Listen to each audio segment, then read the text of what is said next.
jembatan telah selesai dibangun. Dan untuk membahas lebih lanjut terkait hal ini, pemirsa, kita segera terhubung secara virtual dengan sejumlah narasumber. Ada anggota Komisi 8 DPR, Pak Nanang Samudra, kemudian juga ada Guru Besar Geologi Lingkungan dan Kebencanaan Universitas Gadjah Mada, Budi Korita Karnawati. Selamat sore, Bapak Ibu. Agung di sini, Pak Nanang lagi di jalan kayaknya, Pak Nanang ya? Iya, lagi di jalan, Mas Agung. Budi Korita juga lagi di jalan kah? Oke, tidak apa-apa. Kita sambil diskusi sambil di perjalanan Pak Nanang, Bu Dwi Korita. Saya mau ke Pak Nanang terlebih dulu nih, Pak Nanang. Presiden Prabowo kan dengan tegas menyatakan, bahkan tadi kita sudah lihat juga tayangannya begitu ya, bahwa pemerintah mampu menangani bencana di Sumatera. Sejauh ini, apakah penanganan bencana yang dilakukan on the track begitu dari pengamatan Anda? Saya sependapat dengan Bapak Presiden bahwa cukup kita tangani secara nasional, tidak perlu kita harus minta bantuan ke luar negeri. Mengapa saya katakan demikian? Karena seringkali bantuan luar negeri kemudian ya pamrih juga. Mengapa? Karena misalkan ada masalah, maka kita seringkali diminta kompensasi yang lebih gitu. Artinya minta ekstradisi, minta itu dan sebagainya. Itu yang saya tidak sependapat. Artinya saya sependapat dengan Pak Presiden bahwa sebaiknya kita, karena memang lokasinya juga tidak terlalu banyak, dan selama ini saya melihat pemerintah bersama perangkat-perangkat yang ada itu serius dalam menangani bencana ini. Kalau dulu-dulunya ada bencana itu lama responnya, kalau sekarang jauh lebih cepat walaupun kondisi badannya yang sangat-sangat berat. Oke, Pak Nanang, kalau bicara soal keputusan atau juga pendapat soal tidak membutuhkan bantuan dari pihak asing, Anda sependapat. Tapi sudah on the track belum penanganan bencananya dari kacamata Anda? Saya melihat sudah, karena permasalahannya kondisi lapangannya lah yang memang terlalu berat. Artinya, misalkan antara satu pemukiman dan pemukiman lainnya jauh-jauh, sehingga perlu diturunkan untuk membuat jembatan agar bisa mengangkut logistik. Jadi jembatan itu penting. Kalau militer yang buat, mereka menggunakan jembatan bele, bisa selesai dalam 2-3 hari saja. Kalau secara konvensional perlu lama. Nah, ini yang membantu. Yang perlu adalah satu, jaringan distribusi. Yang kedua, jaringan listrik. Ketiga, telekomunikasi. Dan berikutnya adalah air minum dan lain sebagainya. Oke, saya coba bergeser. Bagian cukup. Saya coba bergeser ke Bu Dwi Korita kalau gitu. Bu Dwi Korita, Anda mungkin sependapat juga dengan Pak Nanang atau justru punya pandangan lain? Jadi sebetulnya bencana kali ini berbeda dengan bencana-bencana yang terjadi di Indonesia sebelumnya. Hampir mirip dengan tsunami Aceh dari tingkat kedahsyatan, di mana tsunami Aceh itu akibat suatu gelombang yang kecepatan tinggi dan masif, sehingga korbannya sangat banyak ya. Kali ini korbannya alhamdulillah ya. Kali ini korbannya tidak sebanyak tsunami Aceh, jauh lebih sedikit. Tetapi tsunami Aceh terjadi sekali, tidak ada tsunami susulan. Sudah selesai ya, langsung bisa tanggap darurat, rehabilitasi, rekonstruksi. Yang kali ini karena kemarin baru di awal puncak musim hujan, ini puncak musim hujannya masih akan berlangsung ya, beberapa bulan atau beberapa minggu lagi, maka bencana susulan itu terjadi, sudah terbukti di Sumatera Barat terjadi lagi bencana susulan. Dan ini nanti bisa di Aceh, Sumatera Utara, bencana susulan bisa terjadi. Karena pemicunya tuh masih terjadi. Kalau tsunami sekali udah selesai, ini masih akan terjadi. Jadi poinnya, hujannya akan terjadi lagi begitu ya, Bu Dwi Korita. Jadi artinya susulannya, iya, artinya akan harus tanggap darurat berkali-kali meskipun sudah masuk rehab rekon, kena lagi, tanggap darurat lagi. Itu sangat melelahkan dan sangat kompleks.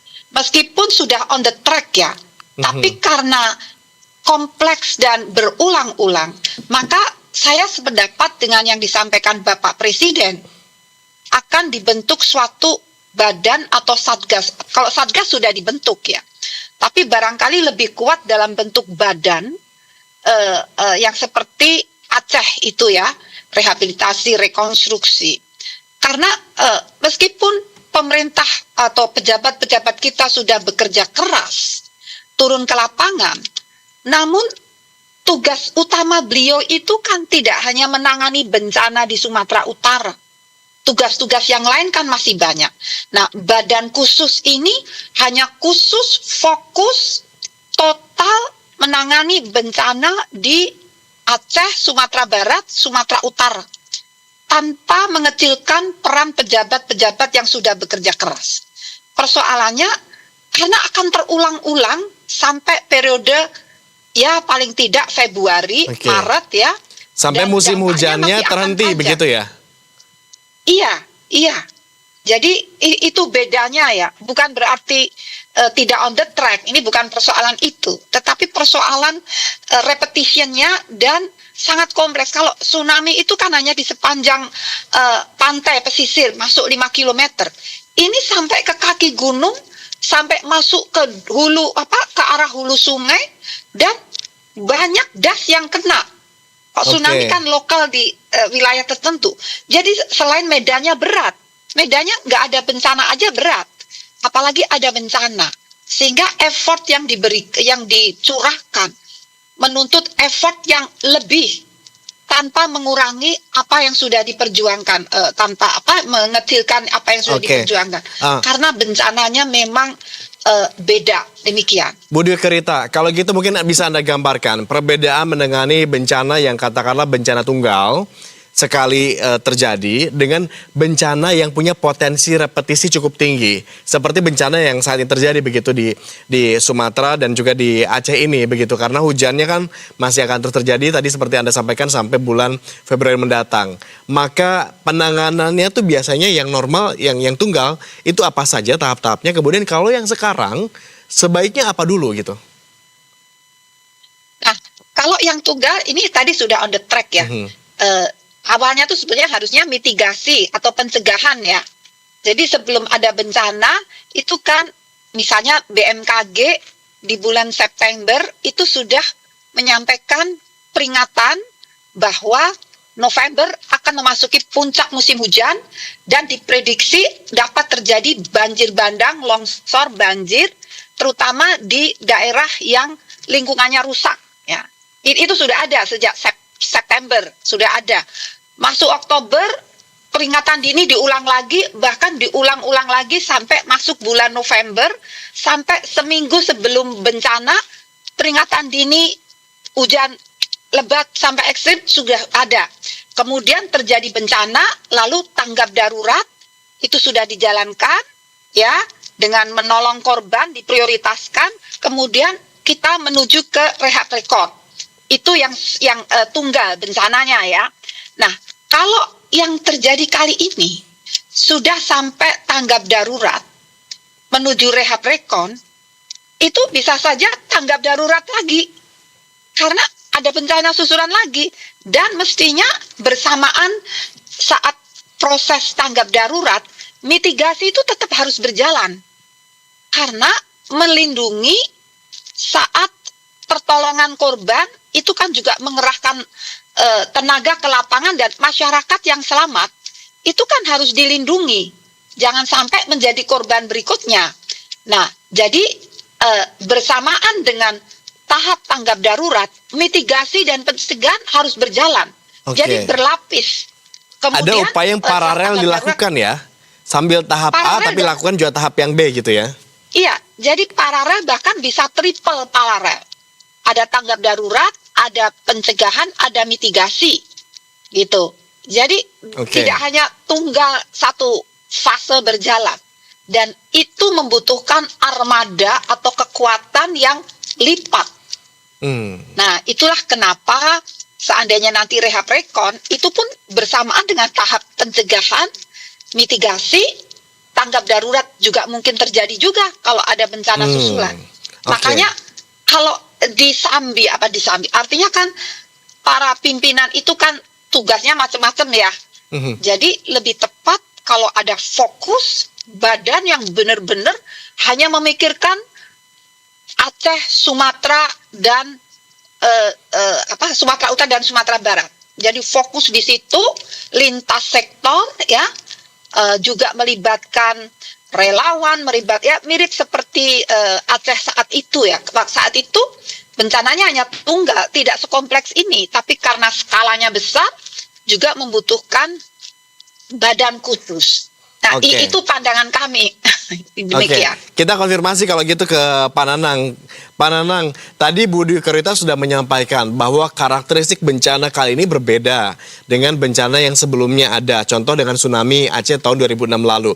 Itu bencana tunggal, tapi ini adalah bencana yang punya potensi repetisi, terulang, karena hujannya masih terus terjadi hingga bulan Februari nanti.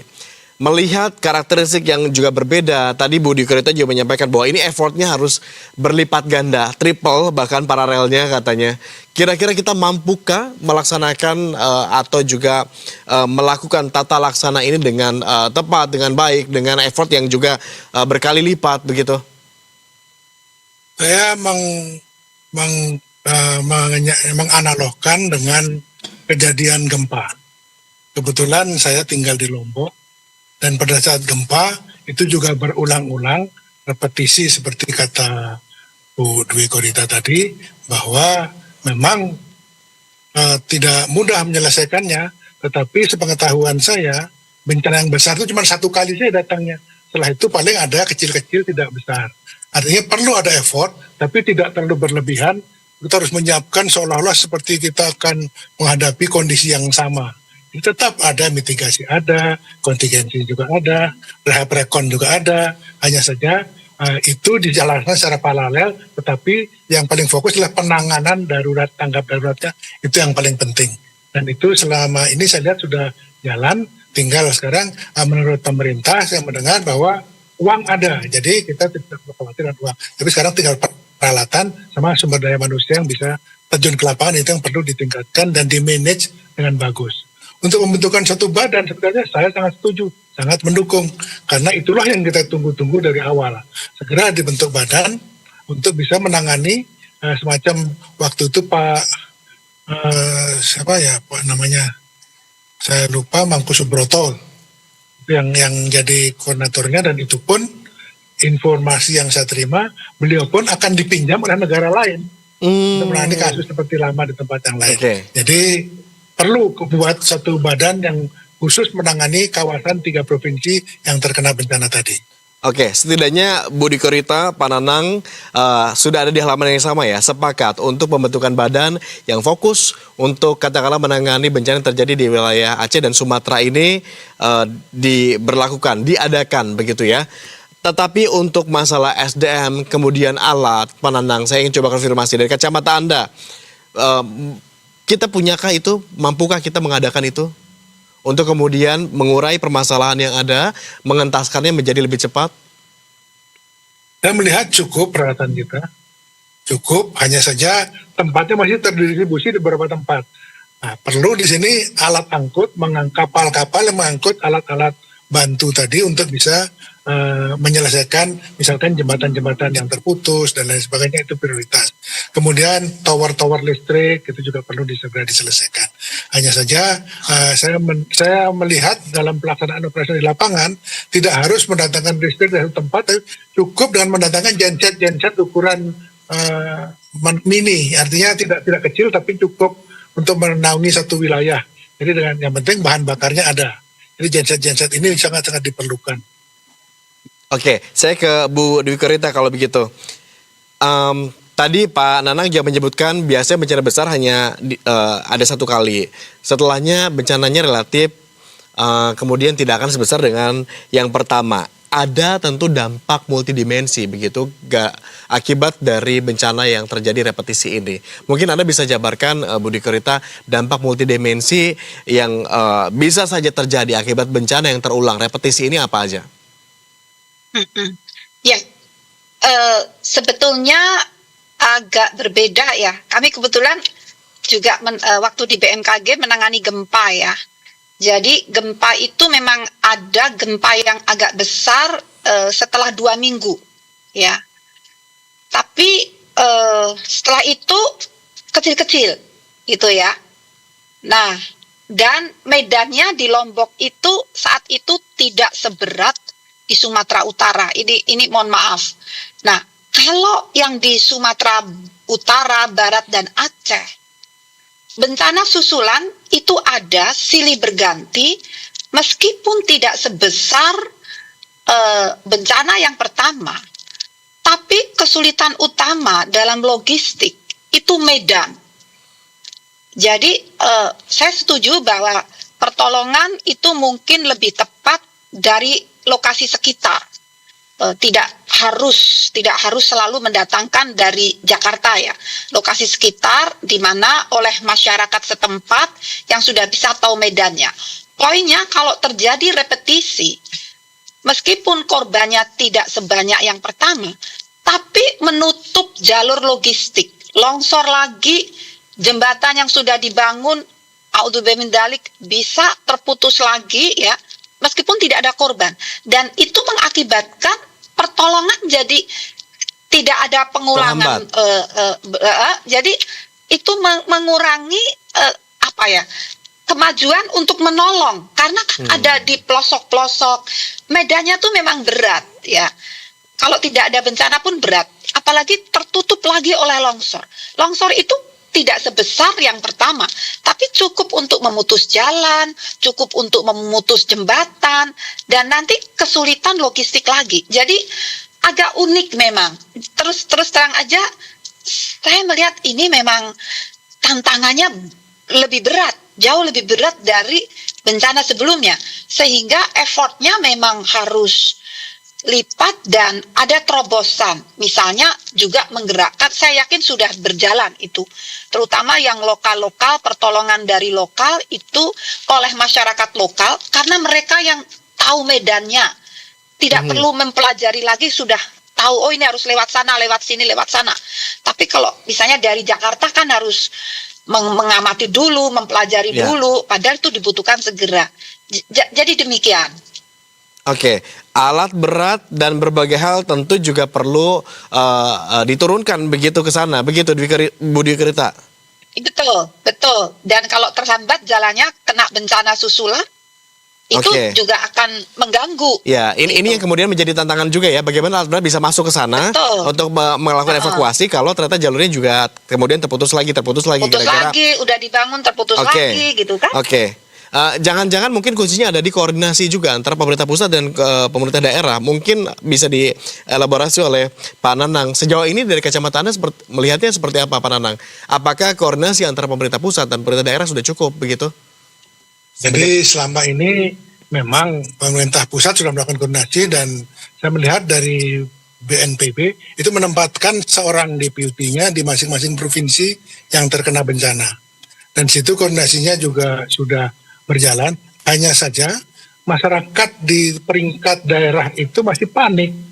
Artinya mereka buru-buru mau ngurus kantor, ngurus dirinya saja mereka sedang kesulitan karena terkena bencana. Sehingga ya perlu ada semacam bantuan-bantuan seperti trauma healing dan lain sebagainya, itu supaya mereka tetap tegar dalam menghadapi bencana ini. Kemudian tempat-tempat pengungsian juga saya melihatnya sudah bagus, dan mudah-mudahan tempat pengungsian ini tidak terkena bencana lagi seperti yang dikhawatirkan oleh Bu Dwi Korita tadi. Dan sedang koordinasi pada tingkat-tingkat operasional, itu TNI sudah turun dan polisi sudah turun, mereka lebih disiplin dalam melaksanakan tugasnya dibandingkan dengan masyarakat biasa. Jadi menurut saya sudah berjalan, ataupun kalau dikatakan optimal ya tergantung lokasinya. Kalau lokasinya mudah bisa segera diselesaikan. Lokasinya sulit, mereka perlu waktu. Sedangkan masyarakat perutnya tidak bisa menunggu. Mereka minta makanan juga harus ada. Dan pendropan ini saya melihat misalkan dengan helikopter, mereka sangat-sangat heroik dalam menajurkan bantuan-bantuan itu. Kadang-kadang saya melihatnya ngeri juga, sampai helinya itu hampir turun di bawah mepet-mepet di sungai. Yang mana itu juga riski ya, beresiko, berbahaya juga. Risiko tinggi, jadi mereka juga harus berjuang dan lain sebagainya, itu yang tidak mudah.